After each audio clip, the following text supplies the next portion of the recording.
अक्सर कहा जाता है कि ईंट का जवाब हमें पत्थर से देना चाहिए, पर मेरा सवाल ये है कि अगर सभी ईंट का जवाब पत्थर से देने लग जाएंगे तो क्या दंगे नहीं भड़क जाएंगे। सभी वही करेंगे जो सामने वाले ने किया, उसका जवाब हम भी वही दे रहे हैं, तो जो उसने किया और मैंने किया दोनों के कर्म एक जैसे हो गए, तो हमें फर्क क्या रहा। जितना बुरा वो था उतना बुरा मैं बन गया।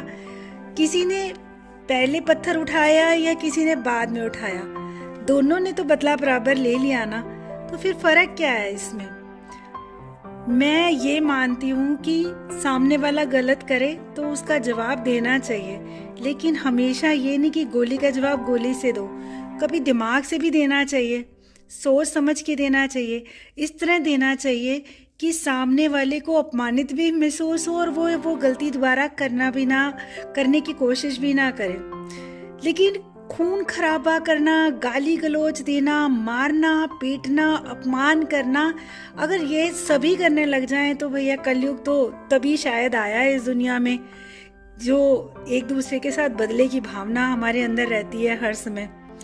अगर कोई एक गलती करता है और दूसरा समझदारी से उसका जवाब देता है तो बहुत सारी मुश्किलों का हल निकल भी सकता है। लेकिन मुझे लगता नहीं कि ऐसा लोग सोचते हैं। सभी को दिल में दुख लग गया, चोट लग गई, उसने ऐसा किया मैं भी वैसे ही करूँगा। एक बात याद रखना हमेशा, कोई हमारी पीठ पीछे क्या कहता है इसका तो हमें फ़र्क पड़ना ही नहीं चाहिए, क्योंकि किसी ने हमारे पीठ पीछे कहा। हमारी पीठ की आंखें तो है नहीं है जो वो ये सब कुछ देखेंगी कि कोई हमारे पीठ पीछे क्या कह रहा है, और कोई हमारे सामने क्या कहता है तो उसका भी हम पे फ़र्क पड़ना नहीं चाहिए। जो हमें बोल रहा है गलत, वो अपनी ज़बान को ख़राब कर रहा है। आपको अगर बुरा लग रहा है तो आप अपनी कूटनीति से, अपनी समझदारी से किसी तरह से उस बात की परेशानी का हल निकालिए, लेकिन अपने मन में कुड़न मत कीजिए, क्योंकि कुड़न हमारे लिए दुखदाई होगी, सामने वाले के लिए नहीं होगी। बीमारी लगाएंगे हम, टेंशन लेंगे हम, डिप्रेशन में, स्ट्रेस में जाएंगे हम। किसी की सेहत पे कोई फ़र्क नहीं पड़ता। बोलने वाला तो बोलकर चला गया, उसकी सेहत पे कोई फ़र्क नहीं पड़ता। आप उस चीज़ का कितना दुख मनाते हैं, उसके लिए तो एक नॉर्मल बात है, लेकिन हमारे वो अंदर ऐसे दिल को तीर की तरह छेद के चली जाती है। तो बेहतर तो यही होगा कि जब आपके सामने बात हो रही है तो उस बात का सलूशन साथ के साथ निकाल दिया जाए, उसके साथ वार्तालाप किया जाए। जब ऐसा भी कुछ भी संभव नहीं है तो इग्नोर कर दिया जाए। तो वो एक कहावत तो आजकल बड़ी मशहूर है ना, ओम इग्नोराय नमः।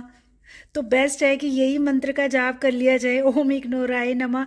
कम से कम हम अपनी सेहत को तो नहीं इग्नोर करेंगे, क्योंकि दूसरों के पीछे कुड़ कुड़ के हम अपनी सेहत का सत्यानाश कर देते हैं। किसी और का कोई कुछ नहीं जाता है। अगर बीमारी लगती है तो हमें, गम लगता है तो हमें, हमारी टेंशन का असर हमारे परिवार पे पड़ता है, हमारे रिश्तों पे पड़ता है, और किसी का कुछ नहीं जाता।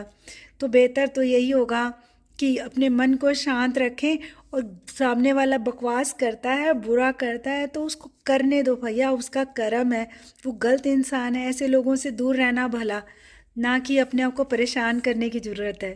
धन्यवाद।